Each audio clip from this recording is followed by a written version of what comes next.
વડગામ વિધાનસભાના સર્વ સમાજના નાગરિકો, ખેડૂતો અને પશુપાલકોની માગણી હતી કે અહીંના મુક્તેશ્વર ડેમના કર્માવત તળાવમાં નર્મદાના નીર લાવવામાં આવે। 192 કરોડનો પ્રોજેક્ટ અમે લડીને વિધાનસભામાં સતત રજૂઆતો કરીને મંજૂર તો કરાવ્યો, પણ ડિંડોલ પાટણથી શરૂ થયેલી નર્મદાની આ લાઈન જે મુક્તેશ્વર ડેમ સુધી પહોંચે એના રસ્તામાં આવતા 17 તળાવો, જેમાં બળાસર ફતેગઢ ગામનું 46 એકરનું તળાવ, આવા 17 તળાવો નહીં ભરવાનું આયોજન છે।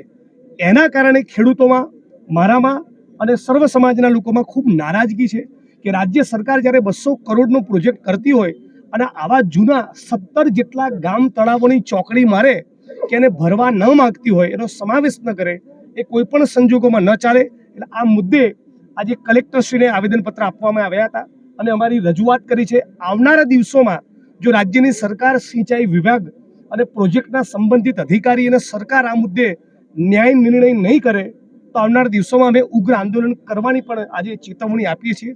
કોઈ પણ સંજોગોમાં આ 17 તળાવો ભરાવા જ જોઈએ। 1200-1400 ફૂટે ગયેલું અમારું ભૂગર્ભ જળ મારા વિધાનસભા ક્ષેત્ર અને જિલ્લામાં ઊંચું આવવું જોઈએ। મૂળ આ વાત લઈને આજે રજૂઆત કરવા આવ્યા હતા।